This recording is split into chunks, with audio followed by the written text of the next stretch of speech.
So today's project is going to include rebuilding the front wheel cylinders. After we've ran new brake lines everywhere and rebuilt the master cylinder, we discovered that the wheel cylinders were frozen and not moving the brake shoes. So that's a common situation when the car sits for a while. So we removed the wheel cylinder from the front. Inside you have two little cups, two pistons, a spring, and then you have two of these rubber boots, one on each end of the cylinder. So what you're going to have to do is take and get yourself, if you don't have one, a wheel cylinder hone. These front cylinders are 1 inch. The rears are 7/8. These little ball hones are the best. The little hones with the stones on them tend not to be very good, and it's hard to get one small enough that'll go in a 1 inch bore. So these stone hones are really the best way to go. And once you hone that cylinder, I don't know if you can see that or not, but get it nice and smooth and clean, then we'll put these new cups and boots in there. We've cleaned the pistons up and rebuild the wheel cylinder. So we get ready to rebuild our wheel cylinders. As I said, we hone the inside. If your cylinder's too badly pitted, then you may have to replace it, but if it cleans up with the hone, you should be okay. We'll take a little brake fluid and put it on our cups.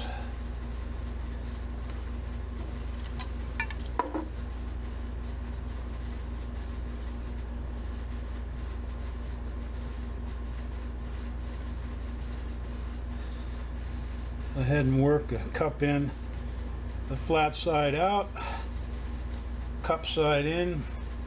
Just guide it in there with the piston. You want to put it in all the way. Put the spring in. Put the other cup in.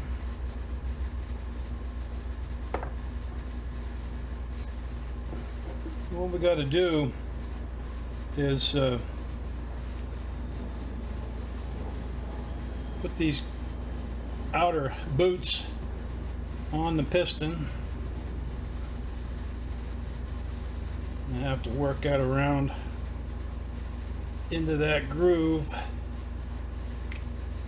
Easier said than done.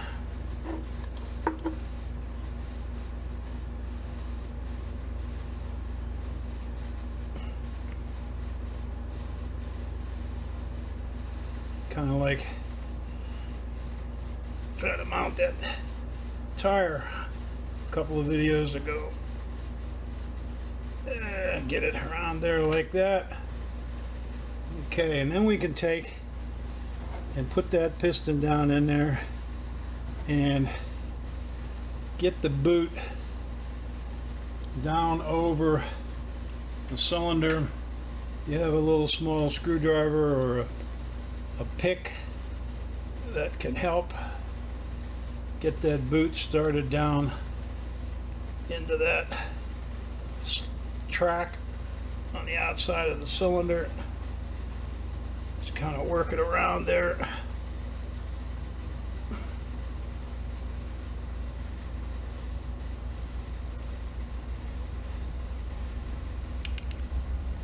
Careful not to, whatever you use, not to poke a hole in the boot. There we go.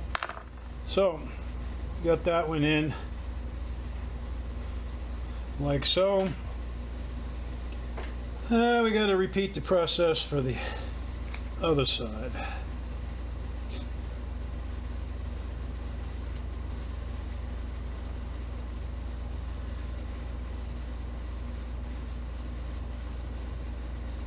Get old arthritis fingers.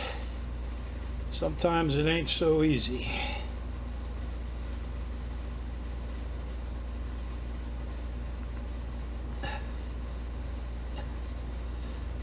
It's just about the time you think you got it, you don't.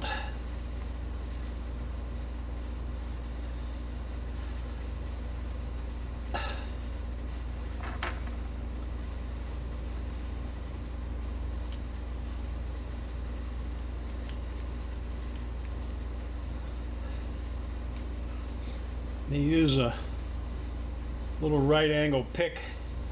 It's probably a lot easier than the screwdriver. So we got that other boot in there finally. Same deal.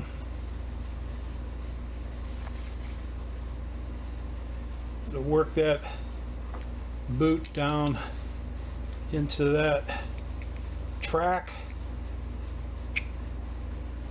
on the outside of the wheel cylinder.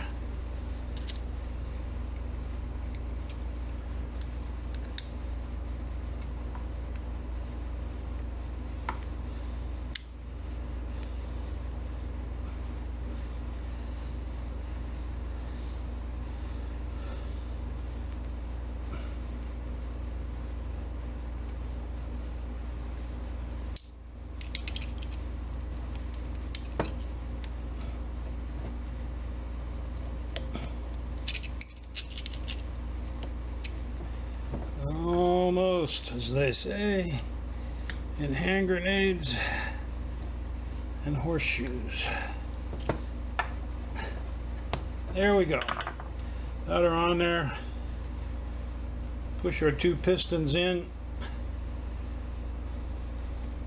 Brake shoes will go up against that. Now the other thing that you want to do is you want to make sure you clean out your bleeder valve. Can take a little drill bit by hand and just run it down in there, a piece of wire, clean out those holes so that your bleeder valve is nice and clear, so that when you go to bleed the brakes, everything will work out fine. And then you can go ahead and put your wheel cylinder back on and bleed the brakes. It should be good as new. Now we'll do the other side, same as this side, and move to the back.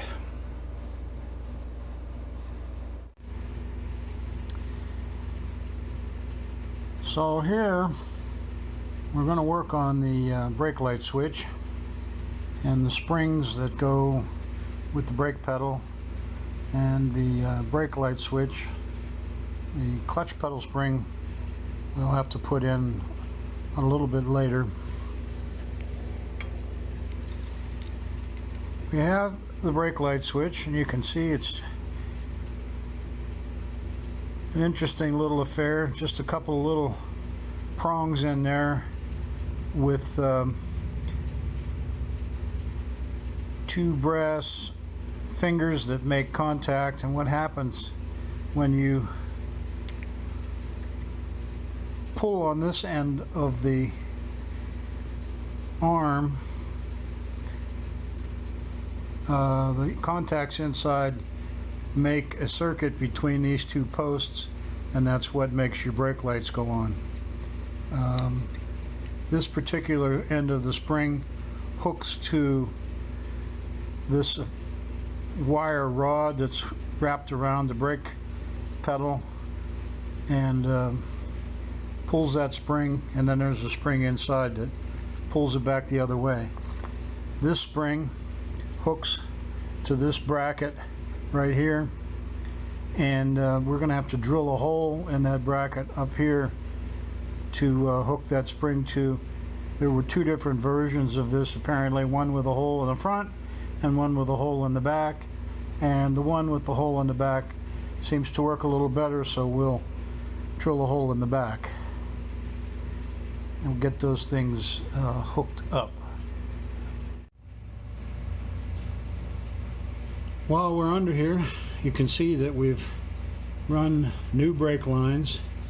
That one goes to the left front, There's a crossover line and a line running to the rear of the vehicle down inside the frame rail. Out here you can see the line running up to the right front wheel, and we've rebuilt the master cylinder and mounted it in there. There's still a heat shield for the master cylinder that we have to run, and maybe if we can get up in here we may be able to see the line that runs from the master cylinder over to the other side of the car. So those all new brake lines in place. We'll get over here and see if we can drill this hole in the plate and hook that other spring to it.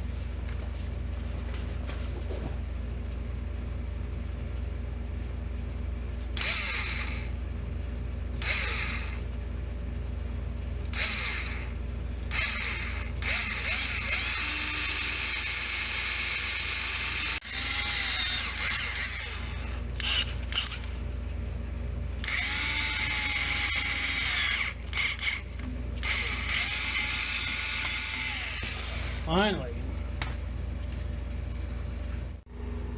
So, maybe you can see there,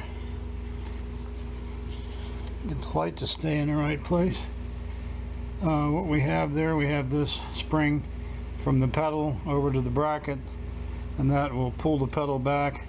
And up here we have this little arm connected to another spring that's connected to the switch that's bolted to this bracket right here.